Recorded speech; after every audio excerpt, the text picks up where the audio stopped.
welcome home. Yeah. Hey, for like a month. Oh, what's in a month? A wedding. Okay. I've got wedding, then I'm home for a few weeks again, or like 3 weeks, then a bachelor party, then a wedding, then then extended stay in Jersey. I don't know. I'm tired. Hey, you got a lot of traveling going on. I know. I hate it. No, you don't. I'm doing the things, but getting there is always a problem. Well, I feel like your flights to New Orleans were on time and all that good stuff, right? Yeah, everything was fine. I was so toasted yesterday. I was just like so exhausted that I upgraded my Spirit flight to be one of those like front seats with the giant like comfy cushy seat, because I'm like, no, 4 hours, I don't have anything. Let's go. Sometimes you got to do it. It was like an extra $80. Like, it wasn't crazy. That's why I looked at it. I'm like, it's only $80, and like, yeah, already is mad cheap. So I was like, I could do this one. I have a flight to London coming up, and I'm already like, how much am I willing to spend to upgrade? Yeah, like what is worth it? Probably should not do that, but I'm not gonna lie. For I think an 11-hour flight, it's going to be very tempting. I don't know. I mean, decisions. We shall see.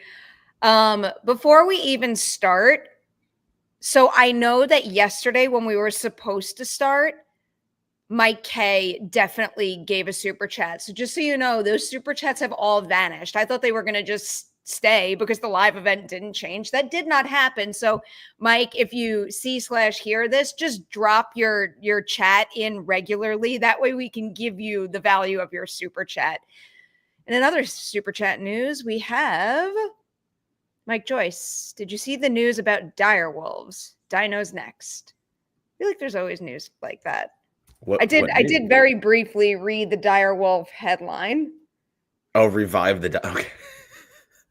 Yes. Okay. Or something close is what the New York Times. Yeah, I just saw the or something close. Like we pretty much did it. We pretty much got there. I mean, I am eagerly awaiting dinosaurs. I mean, Perri, they made movies about this. And I've told you repeatedly, I've learned nothing from those movies. I still want to go to the dino park.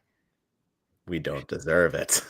We cannot be trusted with such things. We can't be. I mean, really, movies have taught us we can't be trusted with literally anything. Literally anything. That is the point of every movie ever made. We suck. And we do. Yep, we just continue to suck. Keep sucking. Rest in peace, Val Kilmer. That one hurt. Favorite movies of his? I mean, listen, this might be dumb, but I fucking love MacGruber. Oh. I mean, like, obviously, maybe it's not like his best, but for me, no, I absolutely love him in MacGruber. I mean, there's a lot of other things that I could name, but if I'm being completely honest, the movie that he did that has the biggest place in my heart is Batman Forever. Get it? Yeah, absolutely. I was a kid in sleepaway camp, and that was the poster hanging over my bed, and I probably watched that more times than I can count, and I still thoroughly enjoy it to this day. Hell yeah. Neither of us saw it. We weren't at CinemaCon. Today we're just talking about the news that came out of CinemaCon. Before we even do that, do you want to tell us a little bit about Overlook? Yeah, Overlook was fun. It is a regional New Orleans horror festival, and so that just means I get to go to New Orleans and watch horror movies and eat amazing food. So, like, why would I not go? But did you eat a peanut butter and jelly sandwich? I did not eat. I went to the restaurant where you got the best peanut butter. I took you to Killer Po' Boy. They do have a great peanut butter and jelly sandwich, but no, I got the nice short rib kind of po' boy style they do there, which is killer. It was so funny. Like I tried to do new places, but I still like went back to Killer Po' Boy, went back to Koshan. I forget if we took you to Koshan or not. But what is the vibe of that place? Koshan was a more like it's a Michelin star restaurant. So maybe we didn't take you there. I take it back. I don't think so. Yeah, but I would remember that. A lot of good food in. It was like the way I keep explaining it is like it's a weird festival because Overlook is a very well put together festival and like the lineup ripped. But for my purposes, I've gone to Sundance, I've gone to South by, So Overlook had so many movies that played that already that like all my favorite movies at Overlook were ones I'd seen already. So like I didn't see Redux there. I didn't see The Ugly Stepsister there. I didn't see Touch Me there. Like down the list, It Ends played. Like there were so many good movies.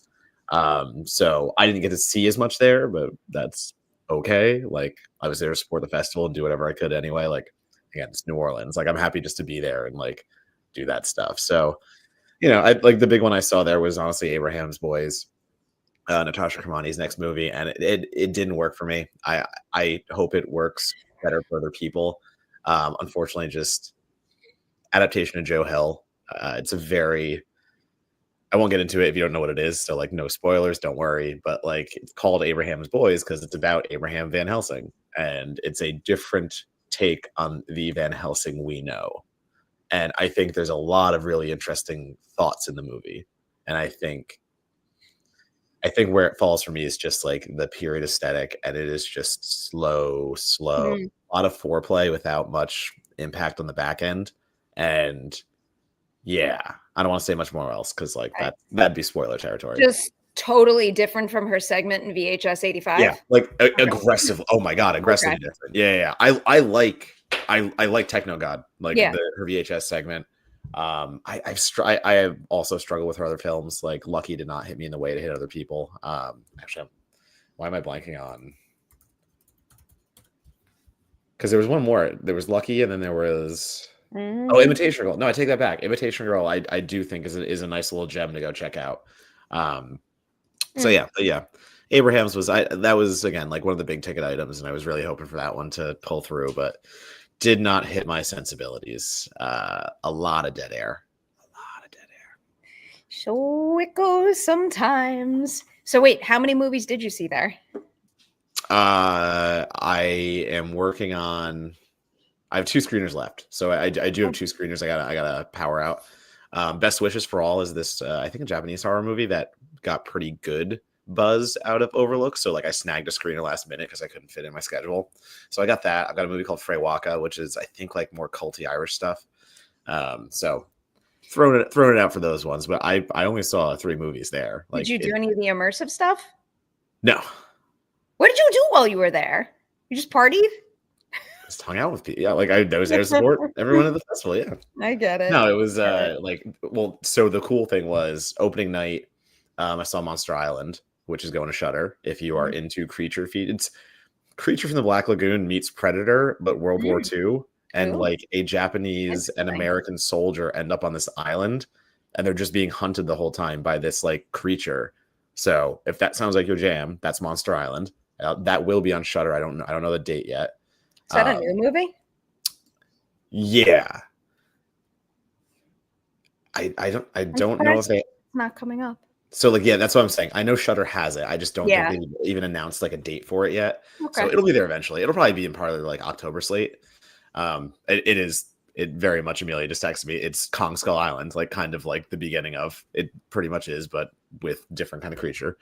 But yeah, then there was a parade to the after party. So we did like an entire parade through like, downtown New Orleans with the Shudder crew. Like they put all this crazy stuff together. So there's like friendos and all these other like different Shudder monsters like leading us to the after party. We're walking and I think it was like me and BJ Colangelo.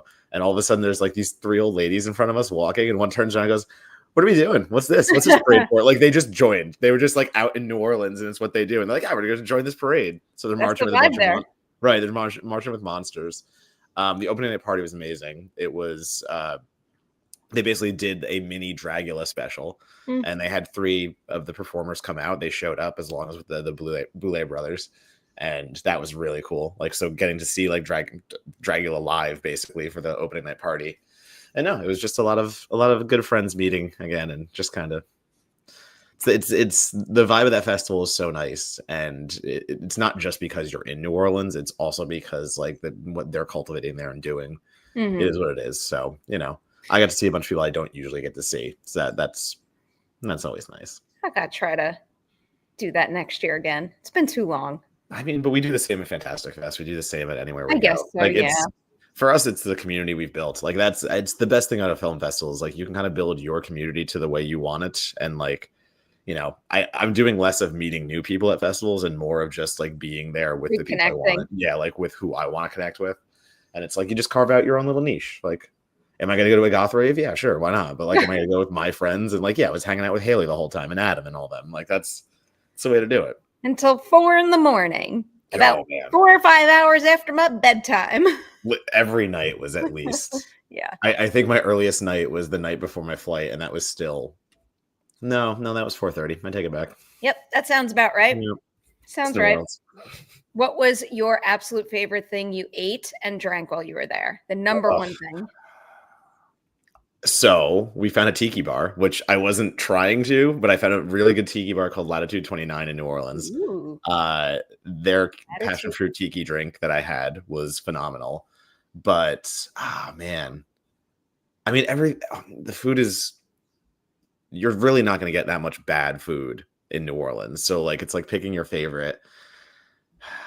Maybe that burger I had there. I had a burger with it was like Gruyere cheese, grilled Spam, a Chipotle mayo, pineapple, and it was just so good. I mean, I did get my fill of like other actual New Orleans food, but what am I gonna do? That burger was killer. Sounds pretty good. I'm a little jealous of the food. Oh yeah, would have liked some good food from there, and tiki drinks. I'm always jealous of tiki drinks. Yeah, but I still like I didn't do any like the dumb New Orleans kind of like Bourbon Street drinks. I wasn't wanting I like hand grenades or anything. What's like the really famous place where you get the purple slushy drink? Oh God, we went there. I love that drink. We went there. That's where me and Chris Evangelista took that picture outside. I remember. I've been there like 3-4 times. I can't believe I can't remember what it's called, but it's very, very famous. It is, yeah. But I mean, like, again, with the fest itself, it's nice that like you can do New Orleans with a controlled area. Like, I don't know how else to say it. Like, you're not just wandering Bourbon Street. Like, you're just with a bunch of horror fans doing fun shit. Bless you. Yeah, kind of. I don't know. I never know when you're in between somehow. Coughs or when your coughs or sneezes. Yeah, it's what it is. All right. Obviously, I'm very run down. A little bit. You seem a little tired, but like you're still you doing your thing. I get it. I mean, like I got home last night. I'm like, oh, I'm gonna go to bed early, and it's like, no, I wrote I had to edit 2 reviews and send a bunch of other stuff out. I did get to interview Chris Landon. That was fun. So I got to interview that for Drop, which again played tremendously. Are there any questions you didn't get to? I might be moderating for him tonight. Oh, look, man, I was so hungover for that. If anyone's going to the Santa Monica screening tonight in LA, I'll see you there. Yeah. I saw it again last night. Oh, it's great. It's pretty, like, I think it was even better for me the second time around. It's just really like sharp and smart and well paced. Yeah. I did want to watch that one again because like, not saying anything obviously, but knowing what you know after watching Drop the first time, I do want to see how that plays in the second when you're not trying to guess anymore and you're just with what's rolling. Shockingly, because I wasn't sure, because it did feel like something where once the mystery was revealed, would it still have that same level of like tension and suspense? I also can't remember where I was, but I also just merged the word suspense and tension and called it suspension somewhere that I went. I don't know. I'll QC that interview soon and I'll find it for everybody. But in this particular case, I was shocked that I was still like just as drawn in and looking forward to particular scenes. I thought it was really well done. I will say, though, without spoilers, I have one particular thing that could be a plot hole. It might not be. Like, I think there is an explanation, but I'm having a tough time believing that was possible. I'm trying to think of a way where I can like tease it. You can't. No, there's no articulating that. Yeah, I'll bring it up to you after we're recording, and next week we'll do a brief spoiler section for Drop, and we'll talk about it. Yeah, that's okay. Comes out next week. Go see it. Highly recommend it. All right, want to get into some CinemaCon stuff? Right, no. I did not. I got this spoiled for me. I did not watch Dynasty, unfortunately. I hear AEW. I'm not watching. I don't watch unless you and Amelia watch. I hear the storylines are not great right now. I hear there's something that people are mad about. I know what people are mad about. And I don't know if I'm mad at it. I'm going to be honest. I haven't seen it yet. I have to watch how it all unfolds. I'm probably going to watch that tonight at some point. But I don't know. I think they're trying something with storytelling that definitely isn't going to hit with everybody. But I'm kind of curious to see how it actually rolls out. I don't know. I don't know anything. I literally know nothing. CinemaCon. Yeah. There was just so much at CinemaCon. The way that I pitched us talking about this is each picking our 3 favorite things that were announced at CinemaCon. Can you do that? Do you want to do that? Well, like when you say announce, because I have a few. I'm just You can pick like literally anything you want. There's okay, no rules. that's Just pick anything you want to talk about. yeah. Do you want to go first or do you want me to? I mean, I can go first. Okay. The I don't want to say like it's my number one. It's just what I have listed first. But we have been waiting so long for any kind of news on Zach Cregger's Weapons movie. Mm. All we know is the cast, and all we know that it was sold for a shit ton of money before even anything was shot. So like obviously there was a ton of hype around this movie, and like there's so much to go into. But so I'll read. I'm using Gizmodo. I'm using Jermaine here. Always And a good source. right. We learned the film is about a teacher who goes to school one day to find her entire class is absent, and not just homesick. The kids all ran into the woods overnight and never came back. The incident sets off what promises to be a wild story, and we can't wait. And that's also going with other information that I read elsewhere prior that was teasing that it's a I don't want to say anthology, but the way they say is like a multi-arc story that's going to be dealing with like separate stories that cross over. So now I'm really wondering like how that all plays together. But it's all hitting in the right way. And like now that we're getting a little more information, I'm like really fucking curious about this because it didn't sound like it was gonna be pure genre, but like that does make it sound like pure genre. Yeah. I'm very intrigued. I mean, anything that he took next, I was going to want to see. Yeah. Also, I mean, this is probably just because I'm steeped in Yellow Jackets. Anything about like people running off and disappearing, Like, I'm like, oh, that could be nothing, very right. interesting. Yeah. I know you're not caught up on Yellow Jackets, but Amelia and I were texting a little. I I don't know if she's fully did caught up. say. Can she hear? Is she fully caught up? No, she's upstairs. Oh, I need to know if she's watched through to the end. I just heard a what? Do your next one, I'm blowing my nose. Where are you going? I said, do your next one. I'm blowing my nose. Oh, I got sniffly well, for a I second. didn't hear that. All right, so my first of the bunch, I'll just get this out of the way first because I feel like this is something that all of you know I'm really excited for. It's Final Destination Bloodlines. I just really like the fact that they screened some footage at CinemaCon and it had the intended effect. I've had a lot of faith in this movie since the very, very start. I think it is one of the most brilliant horror concepts ever cooked up. And I also do think that it has much more promise than probably the majority of horror franchises in terms of longevity. Did you hear anything that I said? I'm talking about Final Destination. Oh, yeah. No, I heard it all. I think Final Destination, that core concept, could be endless. Like I think you could tell fresh stories with that concept for ever and ever and ever, as long as you come up with creative kills and you put interesting characters in that scenario and it's engaging to see how they try to break Death's design. I like the trailer. So like the trailer everyone's seen, like just literally good. like the actual trailer. Like I like it. I'm also partially nervous. Partially nervous? Yeah. Oh, I'm not. That they're introducing so much lore and so many like I just don't want it to be like Alien Romulus or something where it's too indebted to the entire franchise versus a single movie. That's it. I've not seen the film. I'm just going off what I've seen in the trailer. I'm excited, but like a tiny bit hesitant. I have shockingly no hesitation at all. And I feel like nowadays, or maybe it's just because like I'm getting older and I've been in this industry a long time, but I feel like nowadays almost every project that I'm excited about comes with a little bit of hesitation. But yeah, I just trust those filmmakers so much. I've liked everything that I've seen thus far, footage wise. I like the reactions that I heard from CinemaCon. Yeah. Oh no. And I hear the movie's tracking really well. I really think this is going to be a moment where, you know, perhaps somewhat comparable to maybe the Final Destination franchise having its Scream 5 moment, if that makes any sense. Actually, let me check this box office stat before I say something that is totally inaccurate. but I feel like if I remember correctly, it's not. Although Final Destination 5 came out in 2011, which was a long, long time ago at this point. I mean, no, it did. It did. So it did do pretty well. I was basically going to say if Final Destination 5 underwhelmed at the box office like Scream 4 did, then all of a sudden you wait all this time and then it comes roaring back in the biggest possible way. Final Destination 5 opened with 18 million, which isn't really like massive blockbuster for horror franchises. It ultimately went on to make 157 worldwide, and I mean, it's on a budget of 40 million, so that's not bad by any means, but I don't know. I think this is going to be big, like really big.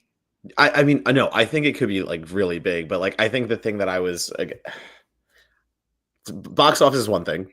Big. Are you stopping Oh yeah. comments? Yeah, absolutely. No, like box office can be big, but again, like it's just that little bit of like The Notebook. I just didn't want to see The Notebook. I don't know. Like I don't want to get more into it, but the reaction so Jermaine's exact reaction from CinemaCon was that we were already excited for this one, but the incredibly disgusting, incredibly innovative kill we saw really raises the stakes. So like, fuck yeah on that one. It's so easy to block people. I know. Keep doing it. Please keep doing it and wasting your own time. Please. Because we're like a click away from having you just like fuck right off. Yeah, I like that reaction. I want them to like, be. That's what everyone. Oh, the first trailer doesn't have enough like kills or it's like it's a trailer. It's not gonna show you that kind of like detail. I guess. Like I don't know. I just want them. I just want them to swing for the fences. Yeah, I'm very excited about that. So that was one of my biggest takeaways from CinemaCon. Yeah, that tracks. I'm gonna go to one of the most like literally one of the most curious films I have right now. I'm not even saying like super amped for it or anything. I just don't know what this possibly could be. It's that sports horror movie Him. Oh yeah, it is popping up like considerably in my life, whether it's on social media or I'm just seeing people talk about it elsewhere. I'm very curious about that. So it's so funny because I wrote for Inverse last week a like 14 horror movies to be excited for. Like what are we excited for still in the rest of the year? And like I put it on there and CinemaCon hadn't happened yet. And I was kind of like, we don't know anything about this movie except I believe it's Marlon Wayans and Tyreek Withers are cast. That's what we know. And I was like, we know it's about a rookie and a veteran in some way, and they train together. So as I'm like musing in the fucking Inverse piece, I'm like, I wonder if it's a thing like maybe like Opus, like we have Marlon as this weird, crazy cult leader kind of veteran, and the rookie gets like entrapped in his little like training facility or something. So as per fucking Jermaine, who saw the first details of him be released there, so Him is a sports horror movie starring Tyreek Withers and Marlon Wayans. And what it is now said is, as a promising college football player who gets injured and trains for his comeback with his idol, training turns to terror as the young man learns the professional is into all manners of crazy cult shit.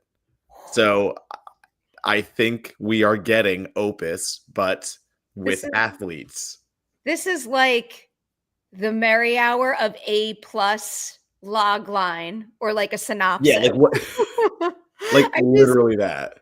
Because like between that and Weapons, like that's a really short, sweet, slick way to, I don't know, get me amped for your movie. I also think that's such an interesting role for Marlon Wayans because like obviously we know him as one of the Wayans brothers, like pure comedy, making white chicks and scary movies, stuff like that.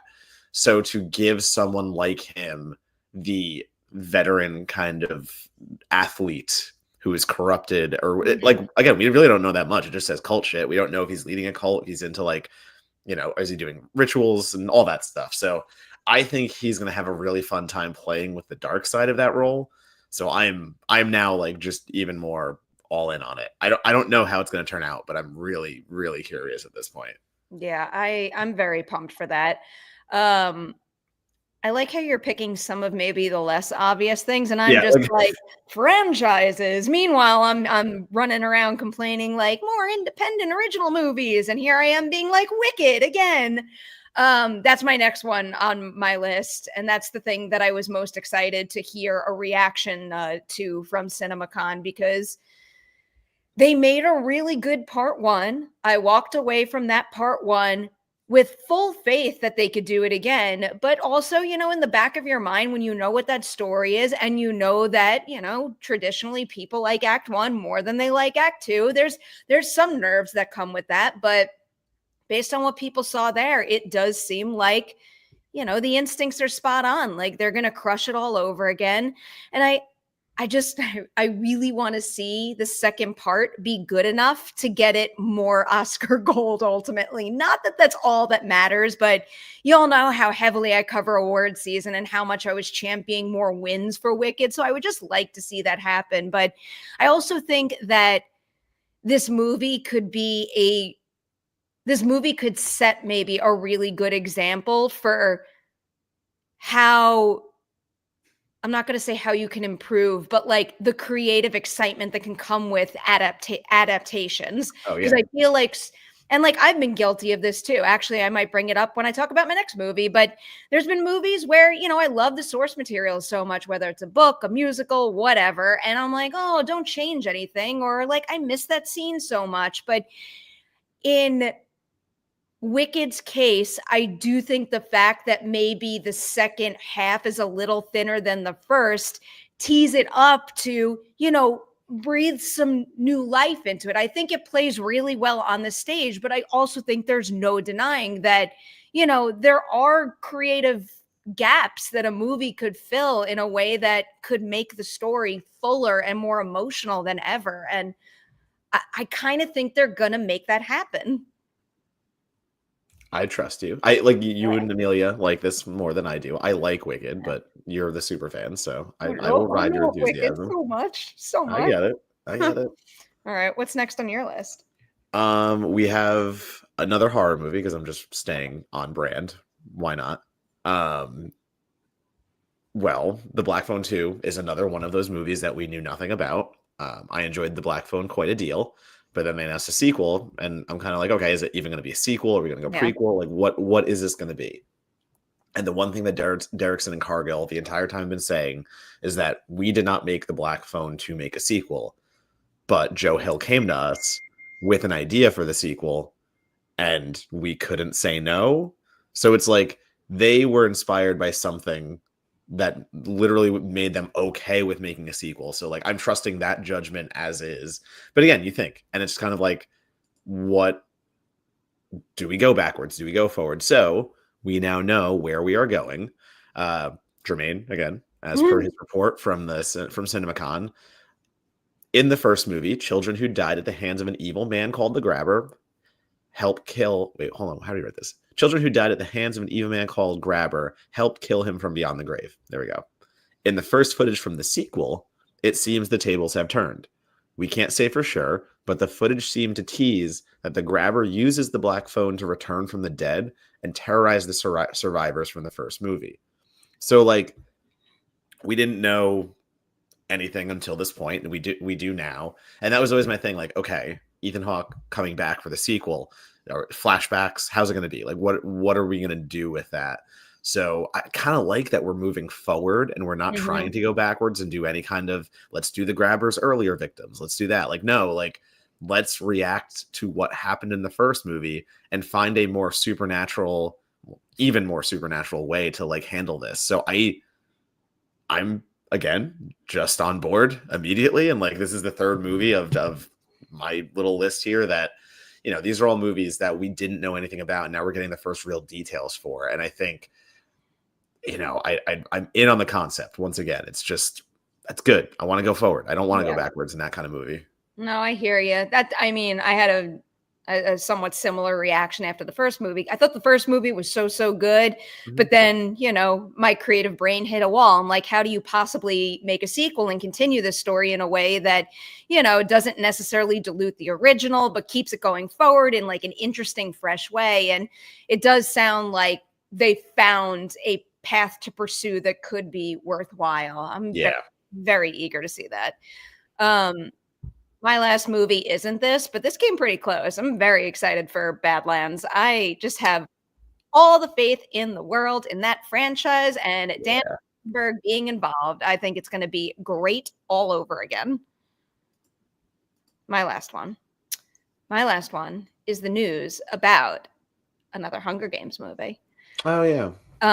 Let me get the actual new information. So just in case anyone needs a little Hunger Games 101, the most recent movie we got, The Ballad of Songbirds and Snakes, was a prequel to the books that spawned the original movies. And this new one is also a prequel. And at CinemaCon, Lionsgate announced the date for it, which is going to be November 20th, 2026. I'm also just like selfishly happy that the Hunger Games franchise has become my birthday movie again. Birthday movie. It wasn't the first one, but all the others I think were released like third week of November. And I liked going to the movies and celebrate my birthday with a Hunger Games movie. No, that's cool. But this book, the new book, Sunrise on the Reaping, it follows Woody Harrelson's character from the original Hunger Games, I was about to say trilogy, four-part series. And it's about his experience in the games, which is the 50th games. And I did just finish the book, and I don't know why I had any doubts, because I really liked Ballad of Songbirds and Snakes. Like, it was kind of like a little bit-ish what we were talking about with the Black Phone. So you watch Katniss's journey and what she's trying to do, and you spend all that time fighting against President Snow in the Capitol, and then I'm expected to like willingly go back in time when things are even worse again and want to experience those stories. And then all of a sudden, Susan Collins, she released that book, and I'm like, oh, this is freaking great. I'm so happy that I know how the 10th Hunger Games went now. Yet still, when I heard about what the new one was about, Sunrise on the Reaping, I'm like, do I really need Haymitch's backstory after seeing where he landed? Matt, this is such a good prequel book. It does one of my favorite things ever, which is it gives you a story that will both justify everything the character in the later stories does, but also like have you look at him in an entirely different context. Like I will never. So right after I finished the new book, I immediately, and I don't think I've ever done this with a book series that I've read. I immediately went and started re-listening to the original Hunger Games audiobook. It's just, I mean, obviously it's the same experience, but it's like a whole new experience at the same time. And I don't want to like perpetuate rumors, but I did see, again, full-blown rumor. I don't know the actual source article on this, and it could be total bullshit. Warning. The rumor that I saw circulating out there was that Charlie Plummer could be playing a young Haymitch, and I think he is one of the absolute best actors of his generation. That movie would be lucky to have him. That role would be perfect for him, and it would up my already sky-high enthusiasm to see that story on the big screen. That's good. Yeah. So like, I don't have the same connection to that franchise, but like, it's good. So this was one that was close to my list. Like Charlie Plummer. So I was going to say, like, they actually showed some stuff at CinemaCon, and what Jermaine wrote about is that it's teased to be like incredibly fucking violent and in your face kind of stuff, where I was knowing what the story's about and knowing, the people involved, I was kind of like, oh, like, how is that going to interpret? Is it going to be a slow burn? Is it going to be this? And from what they showed, apparently it's not going to be a slow burn. It's going to be a little more graphic and things like that. So I'm curious now. Wait, I'm sorry. Why did you think it was a slow burn and not graphic? Just the idea of like the walk itself. Oh, because they're walking and not running? No, not that simplistic, but like, yes, that could. So I like, if I was going to use a comparison point, I would use something like Abraham's Boys, where that is so reliant on so many themes that are slower to come out. So like its approach though, it's like, it's how you make a movie like The Monkey or something. I love The Long Walk, the book. Yeah. It's not slow burn. It's like I wouldn't call it slow burn. It's like a pressure cooker where the pressure is already sky high the second the movie begins. A lot of people have compared it to the Hunger Games given the concept. Oh, And nice. it does have those kinds of vibes, but literally the second the main character commits to that kind of scenario, you are like, it doesn't matter if they're walking or running, you are on edge, like super, or at least when I was listening to the audiobook, this is how I felt. On edge, super tense from start to finish. Hell yeah. I'm very excited. Also, did you see the Badlands actual like news that came out of CinemaCon? What was the news? Well, they showed a trailer. Oh yeah. I Yeah. saw the like I read the descriptions. Yeah. They didn't And- actually like release anything though, right? No. They didn't release it yet. But like what was shown there is pretty cool. The idea that we're flipping the script. Yeah, that they're teaming up. Yeah. Well, we're just getting a protagonist predator. We're not getting a antagonist. I'm interested in that. I like that. I'm into that. It's a swing, but again, I trust Dan taking that swing. I might have less Absolutely. trust if it was anyone else on the planet at this point. Strangers Chapter 2 still nowhere to be found. I mean, Honestly, it's dated. I'm a little It's surprised. dated. I mean, it's dated, but I'm a little surprised that maybe they wouldn't do something with it at CinemaCon. Like just remind people that they have that movie coming out still. Two movies that they do just. I mean, do they even have to? I'm a big believer that brand just has a built-in audience that people are going to go and see that movie no matter what. I do really I liked the idea of potentially getting 3 chapters of that story on the big screen back to back to back, but I also don't think it's going to hurt it at all. That's fair. It's horror too. Horror's, if you put out a horror movie, you got a certain audience from the get-go. Like that's. I feel like as you said that, I'm like, yes, that's true, but I also would probably will a bigger audience towards certain recent releases that maybe. Oh no, 100%. Yes, I agree with that. But yeah. All right. Wiley says, agree. Perri loved the book. I think this could be the most violent movie we've got. Charlie Plummer would be great, very underrated actor. Both of his 2020 movies are very underseen, great movies. Do you have a favorite Charlie Plummer movie, Matt? Do I have a favorite Charlie? I mean, I love Spontaneous. I believe that was honestly, one of the that would be up 2020 there for me. movies. God, now that you said that. Spontaneous is great. He also had a movie that came out. I think it was the actual release was last year, but I covered it at TIFF the year before. It's called National Anthem. Like just a It's last year was the really beautiful film. I really like King Jack. I saw King Jack was the first thing I think that might have been his first feature. It was the first thing I ever saw him in. It was one of the first Tribeca screenings I ever went to as a working critic too. Oh, that's cool. Yeah. No, I think I have to go with Spontaneous. I love Spontaneous. That's not no competition there elsewhere. A big, bold, beautiful journey Oscar chances. I mean, yeah, look who's involved. It's Margot Robbie, Colin Farrell in a Kogonada movie. It's definitely got chances based on packaging alone. But as we've learned many times in the past, don't fully rely on packaging. Maybe use it to get excited, but don't let the hype get out of control. Contain the hype. We also skipped this.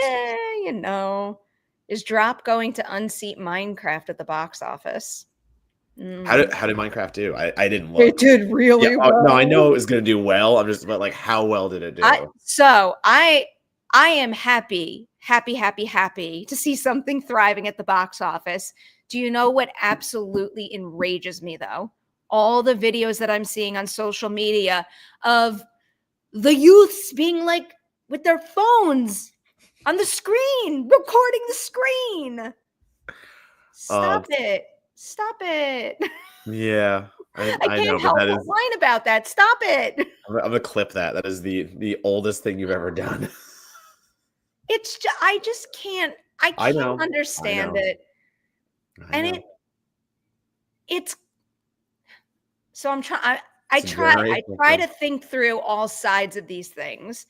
On the one hand, you would think that, I mean, first of all, like piracy, bad, illegal, shouldn't happen. But you would think that like maybe people getting all excited and showing their like enthusiastic videos on TikTok would like, spread the word and make more people go see Minecraft. I am of the mind that it's going to have the exact opposite effect, where we're getting too okay with the idea of filming our favorite scenes to the point that it's not going to give movies repeat ticket sales. And eventually they're all going to crash and burn because they won't be able to justify their budgets, because making back your money is not reliant on opening weekend and opening weekend alone. You have to have legs in this business. Yeah, you do. I mean, theater culture itself has been going downhill for a while, but it's also a generational thing. It is how. It's so disappointing. I know. You could sit Also on your have phone things. literally every other waking hour of the day. Just don't do it in the movie theater.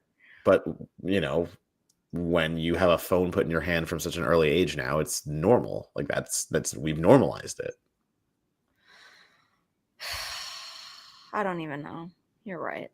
Like I'm not advocating for it. I also hate it. I know. I also think it's the dumbest thing ever, but also like we've bred this behavior. Like, literally, when you did that, that's what I want. Yeah. Oh, it just makes me so mad. It makes me so mad. By the way, Minecraft made a whopping 157 million domestic opening weekend. That is a huge haul. Yeah. And then it cracked 300 million worldwide. That is one heck of a start for this film. Again, I knew it was going to. Like, Minecraft is such a massive property. I had hopes that it would do well. That's above and beyond. I mean, I feel like recently we had talked about early projections for the film being somewhere like in the $60 to $80 million range. This is just like above and beyond that. Insane, yeah, like literally insane behavior. Well, again, good. Bring people back to theaters. I mean, it sucks that it has to be a Minecraft movie, but like, I know. I'm always happy for Danielle Brooks. I think she's one of the absolute best and deserves everything in the world. And I like seeing her be in projects that are successful. Did you click something? I was trying to see if we could see this, but what is it? I think it's just a blank because I don't think there's a sticker or anything there. There's no sticker. Oh, thank you. It's okay. Thank you. You don't need a sticker. You have a cool avatar. What else is coming up? Oh, there you go. What? Oh, saw Princess Mononoke in IMAX last week. Could hear a pin drop. It was beautiful. Thanks, Brett. That's the way to see things. Yeah, you give me some faith in some of the folks that are seeing movies nowadays. Again, it exists. It's just, I don't know. Honestly, this is why I think I also love film festivals so much. It's just like it's a safe space if you care about that kind of stuff. Like if you want to make sure you're in an environment where a phone will not come out, I feel like more often than not at festivals, it's a guarantee that it will be that kind of environment. Yeah. And the unfortunate part is how expensive they are, though. So, well, how do you feel about Sundance moving? Do you care? I'm happy I went to Sundance once in Park City. I'm very happy I made that choice earlier this year because now I can at least say I've been to Sundance, like proper or whatever you want to call it. I don't think for me, it doesn't matter. It's another 40 minutes on my flight, but like, it doesn't bother me that much, I guess to say. Like, I don't have the affinity for it. Like, I thought Park City was beautiful, but at the same time, I didn't know if it was the best place for a festival. Like some of those screenings and stuff just like weren't you're like trying to run from one side to the other and it's super packed and you can't really get there. And I don't know. I think there's plenty of festival identity to be had where they're moving in Boulder, and they can kind of like keep that same identity, but also from what I understand, it's a little more built up. It's not just a ski resort city. There's much more there. It's a college town actually in a way. So curious how that all works into it, but I'm open to it. I don't know. I've been once, so I can't really have that much of an opinion. Yeah. I mean, I think there's pros and cons about it. Like there would be anything. I think the festival is clearly on a little bit of a downswing and they need a jolt to, reposition themselves as a big player in the festival scene. And, I do think that maybe moving cities could be that jolt. Park City is just not possible for a lot of like people who want to attend. It's not possible for journalists who want to cover. It's not possible for filmmakers that aren't being sent by a studio where the studio is paying their way. It's not a financially feasible thing. I mean, and full They're just going to disclosure, match prices, I I assume. don't know. I don't know a whole lot about Boulder except for the fact that I think it's got like a more metropolitan vibe, so it's probably got more like more places to more eat, places more to stay. places to stay, all that good stuff. Maybe it's a little easier to maneuver the town, but I would hope it's a little more affordable for people to get to, but who knows? I don't know. Someone knows. I don't know. We'll find out. Yeah. It's just like, we go to Austin all the time, and like South by is still a massively like financial burden. So it's like South by is expensive too, but I still think, coming from the perspective of someone who only goes or who regularly goes to Sundance, South by, and TIFF, Sundance is always the most expensive of the bunch, and it always feels like the most difficult trip to plan. that's valid. Yes, I agree with that. Caleb? I was looking at the other one that just came in because that's still Which moving one? real This one bit. first? We'll come back to you, Caleb. I need Matt to steer the ship on your super chat because you're more in the know with football's latest than I am. Return to Silent Hill. Filming wrapped in 2024. Crickets since then. Could see Five Nights at Freddy's numbers if it's decent. Okay. So it is, as of this point.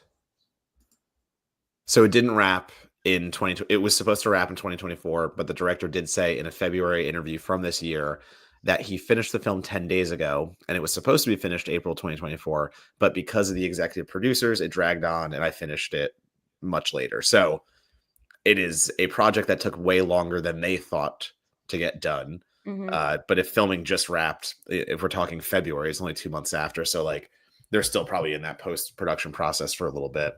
I assume that'll be a 2026 probably.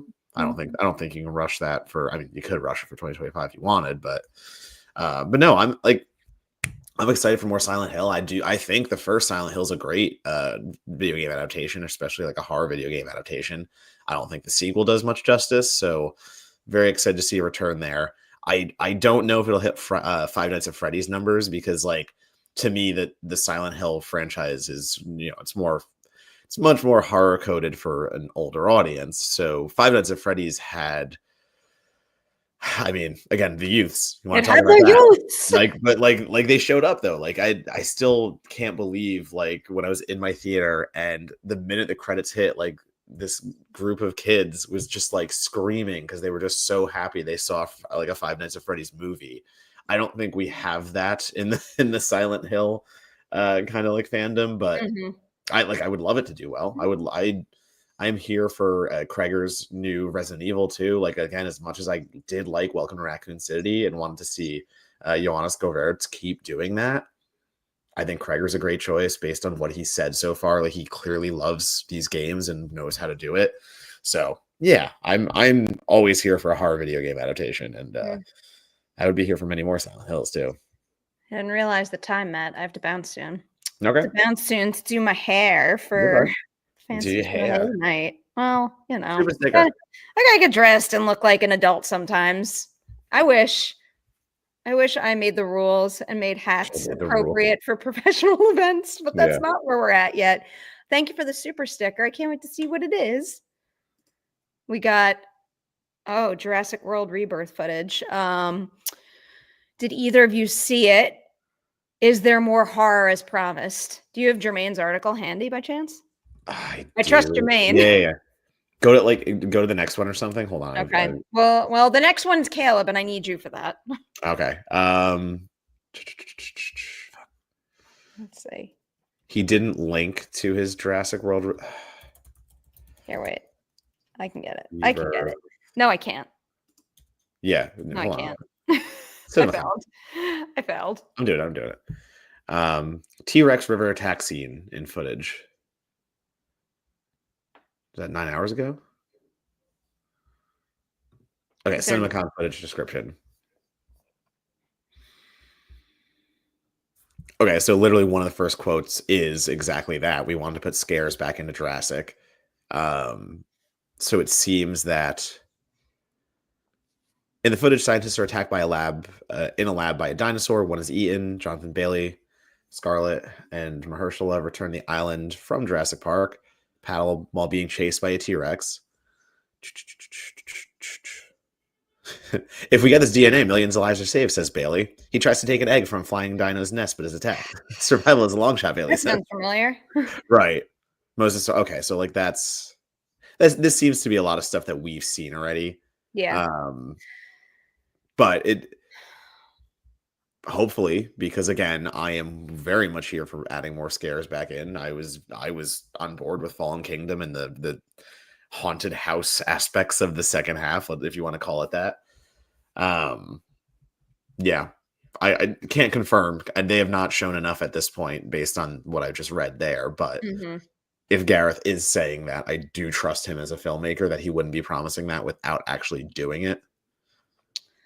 I trust him as a filmmaker. This one, admittedly, though, makes me a little nervous. I didn't love that first trailer that they released. It felt like a little too modern Hollywood. Yeah, it did. Oh no, that was. Of course, I want more horror in my Jurassic that has vibes, like scenes like even the opening from the original Jurassic, I think is a great example. But I don't care as much about the horror as I do about the movie retaining that reach out and touch it vibe, actually having texture and looking real rather than digital. I do think that a lot of the recent movies have suffered for overusing that kind of stuff. Not that I don't have great respect for visual effects. I think there's great visual effects in this world, but I do think that the movies have lost a little bit of their luster for me personally as we veered away from practical and maybe a little too much into digital. So that's the thing that's probably highest on my concern list with the new movie. No, I like that. That's fair. All right. Take us home, Caleb. Caleb. What you got, Matt? Yeah. Oh, well, I was like, Caleb's, but like, you got to tell me about things. I'm trying to think. Tell me about football things. I'm trying to think what's interesting right now. I like everyone just keeps talking about Aaron Rodgers at this point because like so many of the main free agents are gone. Like Amari Cooper's, I would say he's the last like real viable free agent that could really make an impact. He hasn't been signed yet. Micah Parsons actually doesn't have a long-term deal, which is insane. And if the Cowboys fumble this, they're fucking idiots. But no, I mean the Rodgers stuff is so interesting because his options were the Giants, the Steelers, and the Vikings, if we were to believe what was being said. And like I said last time, the Giants loaded up. They signed Jameis Winston. They signed Russell. So like they have two starting caliber quarterbacks now to platoon. So Rodgers ain't going there. So then that next day, Rodgers went to Pittsburgh. And he was there for a meeting. And that was at this point at least a week plus. So like, he still hasn't signed there, and a lot of people think that's because he's still trying to convince the Vikings to take him. That is apparently where he wants to go. And again, why wouldn't you? We saw what Sam Darnold did with the Vikings. Like, my God, of course.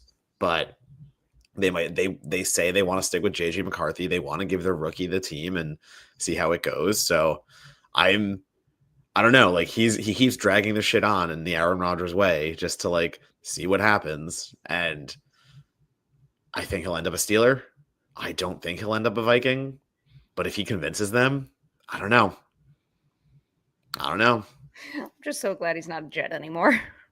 I know. I love Justin Fields there. I really like. Yeah, I'm excited about that. Him trying to get a shot there. But yeah, Stephon Diggs signed 3 years with the Patriots, which I think is really weird.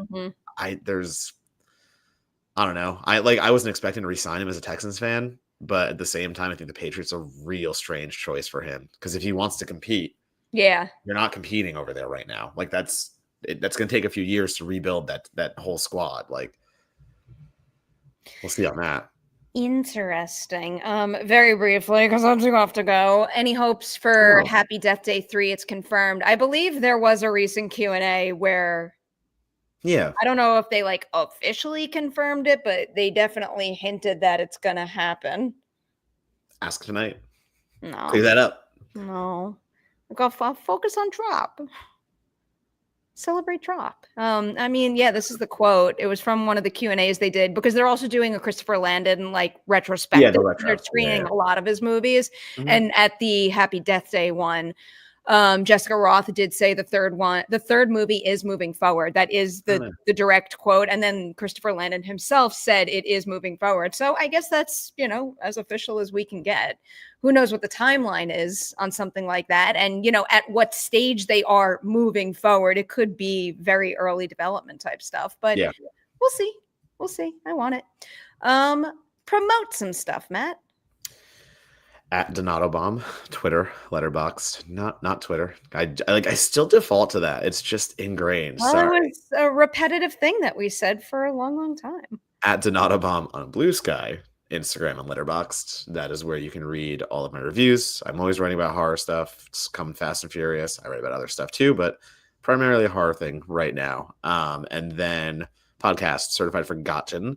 Co-host that with my buddy Matt Monagle. We talk about horror movies with 10 or less critic reviews on Rotten Tomatoes. So we try to be anything but just another, hey, here's two fucking horror fans talking about Scream again. Like, we're trying to talk about movies you've never heard of, and we have really cool guests on to try to spotlight them and what they make as industry professionals, but also spotlight the movies that they love. So you might learn about some new movies if you listen to Certified Forgotten. Highly recommend. I will promote Collider Ladies Night and Collider Forces.